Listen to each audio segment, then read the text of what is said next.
العلم هو النور الهادي والمفتاح لكل الخير من يرد الله به خيرا. بسم الله الرحمن الرحيم. الحمد لله رب العالمين.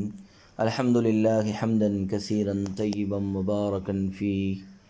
يا رب لك الحمد كما ينبغي لجلال وجهك ولعظيم سلطانك.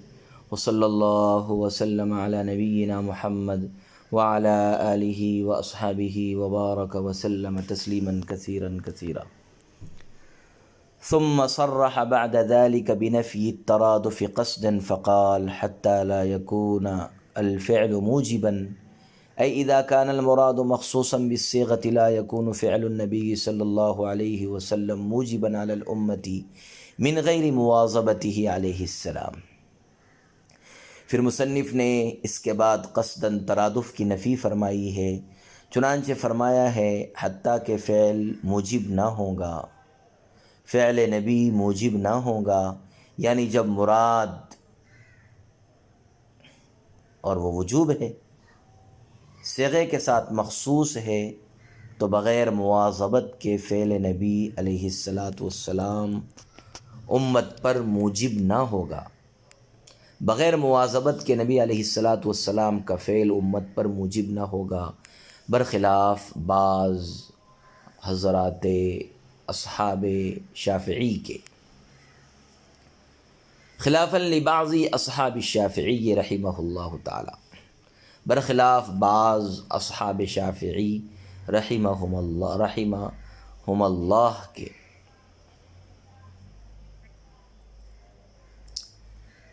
فإنهم يقولون إن فعل النبي عليه السلام إذن موجب إما لأنه أمر وكل أمر للوجوب، وإما لأنه مشارك للأمر القولي في حكم الوجوب، وهذا الخلاف بيننا وبينهم في كل ما لم يكن سهوا منه عليه السلام ولا تبعا له ولا مخصوصا به، وإلا فعدم كونه موجبا بالاتفاق۔ کیونکہ وہ کہتے ہیں کہ نبی اکرم صلی اللہ علیہ وسلم کا فعل بھی موجب ہے، یا تو اس لیے کہ آپ کا فعل امر ہے اور ہر امر وجوب کے لیے ہوتا ہے، یا اس لیے کہ آپ کا فعل حکم وجوب میں امر قولی کا مشارک ہے، اور یہ اختلاف ہمارے اور ان کے درمیان ہر اس فعل میں ہے جو حضرت صلی اللہ علیہ وسلم سے سہو کے طور پر صادر نہ ہوا ہو، اور نہ وہ آپ کا طبعی فعل ہو اور نہ آپ کی ذات کے ساتھ مخصوص ہو، ورنہ آپ کے فعل کا موجب نہ ہونا بالاتفاق ہے۔ عزیز طلبہ کرام، فاضل مصنف رحمۃ اللہ علیہ نے ترادف اور اشتراک کی نفی کنایتاً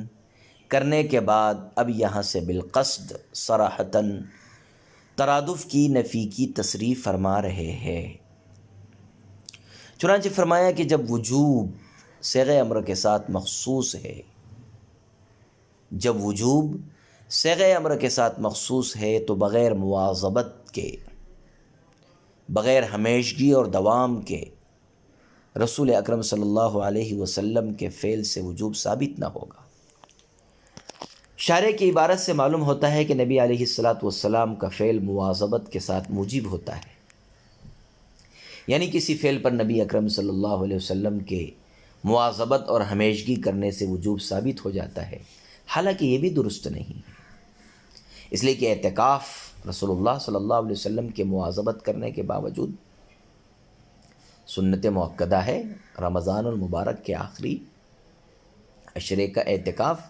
اس پر آپ نے مواظبت فرمائی ہے، اس کے باوجود یہ سنت مؤکدہ ہے۔ ہاں، اگر رسول اکرم صلی اللہ علیہ وسلم مواظبت کے ساتھ ساتھ اس کے ترک پر نکیر فرما دے، انکار فرما دے، تو یہ فعل بلا شبہ موجب ہوگا، لیکن اس صورت میں بھی فعل سے وجوب ثابت نہ ہوگا، بلکہ ترک پر جو انکار ہے، اس انکار سے وجوب ثابت ہوگا، کیونکہ کسی فعل کے ترک پر انکار کرنا گویا اس فعل کے کرنے کا امر کرنا ہے، اور امر سے وجوب ثابت ہوتا ہے، لہذا ترک پر انکار کرنے سے بھی وجوب ثابت ہو جائے گا۔ بہرحال نبی علیہ السلام کے فعل سے وجوب ثابت نہیں ہوتا، اگرچہ بعض اصحاب شافعی اس بارے میں ہمارے مخالف ہے، اور وہ فرماتے ہیں کہ صیغہ امر کی طرح رسول اکرم صلی اللہ علیہ وسلم کا فعل بھی موجب ہے، یعنی جس طرح صیغہ امر سے وجوب ثابت ہوتا ہے، اسی طرح فعل نبی صلی اللہ علیہ وسلم سے بھی وجوب ثابت ہو جائے گا۔ اصحاب شافعی نے علی سبیل التردید اس پر 2 دلیلیں ذکر کی ہیں، چنانچہ ان میں سے ایک دلیل تو یہ ہے کہ رسول اللہ صلی اللہ علیہ وسلم کا فعل بھی امر ہے، آپ کا فعل بھی امر ہے، کیونکہ امر کی 2 قسمیں ہیں، نمبر 1 امر قولی، نمبر 2 امر فعلی، اور ہر امر وجوب کے لیے آتا ہے، لہذا قول نبی کی طرح فعل نبی سے بھی وجوب ثابت ہو جائے گا۔ اور دوسری دلیل یہ ہے کہ فعل امر کی قسم تو نہیں ہے، فعل امر کی قسم تو نہیں ہے، لیکن وجوب کا فائدہ دینے میں امر کے مانند ہے، امر کی قسم نہیں ہے فعل، لیکن وجوب کا فائدہ دینے میں امر کے مانند ہے۔ بس جب نبی علیہ السلام کا فعل مفید وجوب ہونے میں امر کے مانند اور اس کے مشارک ہے، تو امر قولی کی طرح نبی صلی اللہ علیہ وسلم کے فعل سے بھی وجوب ثابت ہوگا۔ لیکن یہ خیال رہے کہ ہمارے اور شوافع کے درمیان یہ اختلاف اس وقت ہے جب کہ وہ فعل نبی علیہ السلام سے سہواً صادر نہ ہوا ہو، تو یہ اختلاف ہے، سہواً صادر نہ ہوا، جیسے زلات، اور نہ آپ کا طبعی فعل ہو جیسے کھانا پینا، اور نہ آپ کی ذات کے ساتھ مخصوص ہو جیسے 4 عورتوں سے زائد کے ساتھ نکاح اور تہجد کی نماز۔ چنانچہ اگر کوئی فعل آپ سے سہواً صادر ہوا ہو، کوئی فعل آپ سے سہواً صادر ہوا ہو، یا آپ کا طبعی فعل ہو، یا آپ کی ذات کے ساتھ مخصوص ہو، تو یہ فعل بالاتفاق موجب نہیں ہوگا۔ اختلاف اس فعل میں ہے جو رسول اللہ صلی اللہ علیہ وسلم سے سہواً صادر نہیں ہوا، جو نہ آپ کا طبعی فعل ہے، جو فعل آپ کے ساتھ مخصوص نہیں ہے، آپ کی ذات کے ساتھ مخصوص نہیں ہے۔ اختلاف افعال میں ہے، ہاں جو فعل آپ سے سہواً صادر ہوا، یا آپ کا طبعی فعل ہو، یا آپ کی ذات کے ساتھ میں مخصوص ہو، تو پھر یہ فعل تو بالاتفاق موجب نہیں ہے، وجوب کو ثابت نہیں کرتا ہے، یعنی اس فعل سے نہ ہمارے نزدیک وجوب ثابت ہوگا اور نہ ہی شوافع حضرات کے نزدیک وجوب ثابت ہوگا۔ للمنع عن الوصال وخلع النعال بقوله متعلق بقوله حتى لا يكون الفعل موجبا وحجة لنا، أي لمنعه عليه السلام أصحابه عن صوم الوصال وخلع النعال، اس لیے کہ لگاتار روزے رکھنے اور جوتے اتارنے سے منع کیا گیا ہے۔ یہ عبارت حتی لا یکون الفعل موجبا سے متعلق ہے اور ہماری دلیل ہے، کیونکہ رسول اللہ صلی اللہ علیہ وسلم نے اپنے صحابہ کو بلا افطار مسلسل روزے رکھنے اور نماز میں ناپاکی دیکھے بغیر جوتے اتارنے سے منع فرمایا تھا۔ وخلع النعال، نماز میں ناپاکی دیکھے بغیر جوتے اتارنے سے منع فرمایا تھا۔ عن صوم الوصال، اپنے صحابہ کو بلا افطار مسلسل روزے رکھنے سے منع فرمایا تھا۔ روی انہ علیہ السلام واصل فواصل اصحابہ فانکر علیہم الموافقۃ فی وصال الصوم فقال ایکم مثلی یطعمنی ربی ویسقینی، یعنی انتم لا تستطیعون الصیام متوالیۃ اللیل والنہار ولی قوۃ روحانیۃ من عند اللہ تعالی اطعم عنده واسقى من شراب المحبة كما قال الشاعر وذکرک للمشتاق خیر شراب وکل شراب دونہ کسراب۔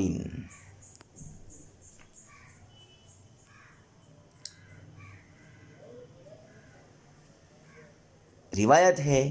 کہ حضرت صلی اللہ علیہ وسلم نے بلا افطار مسلسل روزے رکھے تو آپ کے صحابہ نے بھی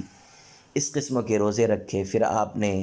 بلا افطار مسلسل روزے رکھنے میں اپنی موافقت کرنے سے منع کر دیا اور فرمایا مجھ جیسا تم میں سے کون ہے، مجھے تو خود اللہ تعالیٰ کھلاتا پلاتا ہے، یعنی تم رات دن کا مسلسل روزہ رکھنے کی طاقت نہیں رکھتے ہو، اور میرے لیے اللہ تعالیٰ کی جانب سے ایک روحانی قوت ہے، ولیہ قوت روحانیت، اسی کے پاس سے مجھ کو کھلایا جاتا ہے اور محبت الہی کی شراب سے بھی سیراب کیا جاتا ہے، جیسا کہ کسی نے کہا ہے کہ ایک عاشق کے لیے تیری یاد ہی بہترین شراب ہے۔ وذکرک للمشتاق خیر شراب، ایک عاشق زار کے لیے تیری یاد ہی بہترین شراب ہے۔ وکل شراب دونہ کسراب، تیری یاد کے سوا ہر شراب دھوکہ ہے۔ ولہذا تری الامۃ المجاہدین یفطرون بشرب قطرۃ فی اربعینات لیخرج عن حد الکراہۃ وہذا فی صوم الفرض والنفل سواء۔ اسی ممانعات کی وجہ سے تم ریاضت اور مجاہدہ کرنے والے علماء اکرام اور صوفیاء اعظام کو دیکھتے ہو کہ وہ اپنے چلوں کے ایام میں ایک ایک قطرہ پانی پی کر افطار کر لیتے ہیں تاکہ ان کا روزہ حد کراہت سے نکل جائے، اور یہ کراہت فرض اور نفلی روزہ دونوں میں برابر ہے۔ وروی انہ علیہ السلام کان یصلی باصحابہ اذ خلع نعلیہ فخلعوا نعالہم فلما قضى صلاته قال ما حملکم على القائکم نعالکم قالوا رأیناک القیت نعلیک قال ان جبرائیل علیہ السلام اخبرنی ان فیہا قذرا اذا جاء احدکم المسجد فلینظر فإن رأى في نعلیہ قذرا فلیمسحه ولیصلی فیہما هذه تمسکات ابی حنیفۃ رحمہ اللہ تعالی۔ اور روایت ہے کہ حضرت صلی اللہ علیہ وسلم اپنے صحابہ کے ساتھ نماز ادا کر رہے تھے کہ اچانک حضرت صلی اللہ علیہ وسلم نے اپنے نعلین مبارکین اتارے، پس صحابہ نے بھی اپنے نعلین اتار لیے، چنانچہ رسول اللہ صلی اللہ علیہ وسلم نے اپنی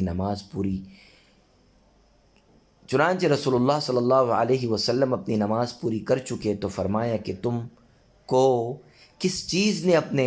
جوتے اتارنے پر آمادہ کیا؟ صحابہ نے کہا ہم نے حضرت والا کو اپنے نعلین مبارک اتارتے ہوئے دیکھا تھا۔ آپ صلی اللہ علیہ وسلم نے فرمایا کہ جبرائیل علیہ السلام نے مجھے خبر دی تھی کہ نعلین میں نجاست ہے، جب تم میں سے کوئی مسجد میں آئے تو اسے چاہیے کہ وہ دیکھ لے، اگر اس کے جوتوں میں نجاست ہو تو اسے پوچھ لے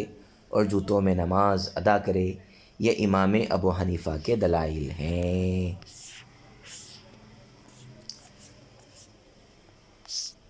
عزیز طلبہ کرام، اس عبارت میں رسول اکرم صلی اللہ علیہ وسلم کے فعل کے موجب نہ ہونے پر، فعل نبی موجب نہیں ہے، فعل نبی سے وجوب ثابت نہیں ہوتا ہے،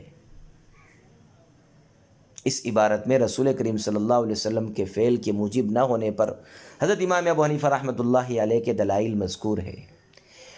پہلی دلیل یہ ہے کہ حضرت ابو ہریرہ رضی اللہ عنہ سے مروی ہے رسول اکرم صلی اللہ علیہ وسلم نے بلا افطار مسلسل شب و روز کے روزے رکھے، آپ کو دیکھ کر آپ کے صحابہ نے بھی اس قسم کے روزے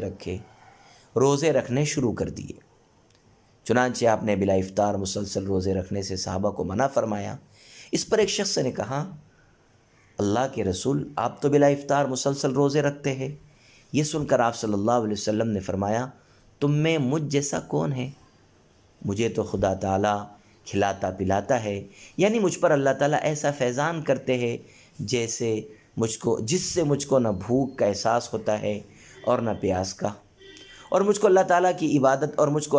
عبادت کرنے کی قدرت اور قوت عطا فرماتے ہیں۔ حاصل یہ کہ تم میں بلا افطار مسلسل شب و روز کا روزہ رکھنے کی سخت طاقت نہیں ہے، البتہ میرے لیے خدا کی جانب سے ایک روحانی قوت حاصل ہے، قرب الہی میں مجھے روحانی غذا بھی عطا کی جاتی ہے، اور محبت الہی کی شراب سے سیراب بھی کیا جاتا ہے۔ جیسا کہ کسی نے کہا ہے، تیری یاد عاشق رنجور کے لیے بہترین شراب ہے، تیری یاد عاشق رنجور کے لیے بہترین شراب ہے، اور تیری یاد کے سوا ہر شراب سراب ہے، دھوکہ ہے۔ اسی مضمون کو جگر مراد آبادی نے اپنی زبان میں یوں کہا ہے، نہ غرض کسی سے نہ واسطہ مجھے کام اپنے ہی کام سے، نہ غرض کسی سے نہ واسطہ مجھے کام اپنے ہی کام سے، تیرے ذکر سے، تیرے فکر سے، تیری یاد سے، تیرے نام سے۔ چونکہ رسول اکرم صلی اللہ علیہ وسلم نے صوم وصال سے منع فرمایا ہے، اسی لیے علماء اور صوفیاء اپنے چلوں کے ایام میں پانی کا ایک ایک قطرہ پی کر روزہ افطار کر لیتے ہیں تاکہ ان کا روزہ حد کراہت سے نکل جائے۔ بلا افطار مسلسل روزے رکھنے کی ممانعت کا حکم فرض اور نفل دونوں طرح کے روزوں میں یکساں ہے۔ ملاحظہ فرمائیے، غور کیجئے، توجہ دیجئے، صاحب شریعت صلی اللہ علیہ وسلم نے خود صوم وصال پر عمل کیا، لیکن جب صحابہ نے آپ کو دیکھ کر یہ عمل کرنا شروع کیا تو ان کو اللہ کے رسول نے منع فرما دیا۔ چنانچہ اگر نبی علیہ السلام کا فعل موجب ہوتا اور آپ کے قول کی طرح آپ کے فعل سے بھی وجوب ثابت ہوتا تو حضرت صلی اللہ علیہ وسلم صحابہ کو صوم وصال سے منع نہ فرماتے۔ آپ کا اپنے صحابہ کو صوم وصال سے منع کرنا اور خود اس پر عمل کرنا اس بات کی علامت ہے کہ نبی علیہ السلام کا فعل موجب نہیں ہے۔ دوسری دلیل ملاحظہ کیجیے،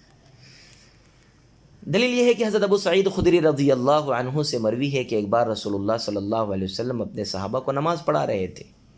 اچانک آپ نے نعلین مبارک اتار لیے، یہ دیکھ کر صحابہ نے بھی اپنے اپنے نعلین اتار لیے۔ پھر جب رسول اللہ صلی اللہ علیہ وسلم نماز سے فارغ ہو چکے تو آپ صلی اللہ علیہ وسلم نے فرمایا، تم لوگوں کو اپنے نعلین اتارنے پر کس چیز نے آمادہ کیا؟ صحابہ نے فرمایا کہ ہم نے حضرت والا کو نعلین اتارتے ہوئے دیکھا تھا، اس لیے ہم لوگوں نے بھی اپنے نعلین اتار لیے۔ آپ صلی اللہ علیہ وسلم نے فرمایا کہ جبرائیل علیہ السلام نے مجھے خبر دی تھی کہ نعلین میں نجاست ہے، پس جب حضرت جبرائیل علیہ السلام کے اس خبر دینے کی وجہ سے میں نے اپنے نعلین اتارے تھے۔ سنو، جب تم لوگ مسجد میں آیا کرو تو دیکھ لیا کرو، اگر کسی کے نعلین پر نجاست لگی ہو تو وہ اس کو پوچھ کر جوتوں سمیت نماز ادا کر لیا کرے۔ توجہ چاہتا ہوں، ملاحظہ فرمائیے صاحب، حضرت صلی اللہ علیہ وسلم نے جو عمل خود کیا ہے صحابہ کو اس کے کرنے سے منع فرمایا ہے۔ اگر رسول اللہ صلی اللہ علیہ وسلم کا فعل موجب ہوتا تو آپ صلی اللہ علیہ وسلم صحابہ کو پیروی کرنے سے منع نہ فرماتے۔ اس سے بھی معلوم ہوا کہ رسول اللہ صلی اللہ علیہ وسلم کے فعل سے وجوب ثابت نہیں ہوتا ہے۔ لیکن ان دونوں باتوں کے بارے میں یہ کہا جا سکتا ہے کہ صوم وصال بھی رسول اللہ صلی اللہ علیہ وسلم کے ساتھ مخصوص ہے، اور جبرائیل کے خبر دینے سے جوتوں کا نماز میں اتارنا یہ بھی رسول اللہ صلی اللہ علیہ وسلم کے ساتھ مخصوص ہے، اور سابق میں گزر چکا ہے کہ جو فعل رسول اللہ صلی اللہ علیہ وسلم کے ساتھ مخصوص ہو وہ فعل بالاتفاق غیر موجب ہوتا ہے۔ بس جب یہ دونوں افعال حضرت صلی اللہ علیہ وسلم کے ساتھ مخصوص ہونے کی وجہ سے بالاتفاق غیر موجب ہے تو ان دونوں واقعات سے امام ابو حنیفہ کا استدلال کرنا درست نہ ہوگا۔ وصلی اللہ وسلم علی نبینا محمد وعلی آلہ واصحابہ وبارک وسلم تسلیما کثیرا کثیرا۔ السلام عليكم، لا تنسوا الاعجاب بالفيديو والاشتراك في القناة تشجيعا لنا لنستمر بنشر المزيد إن شاء الله.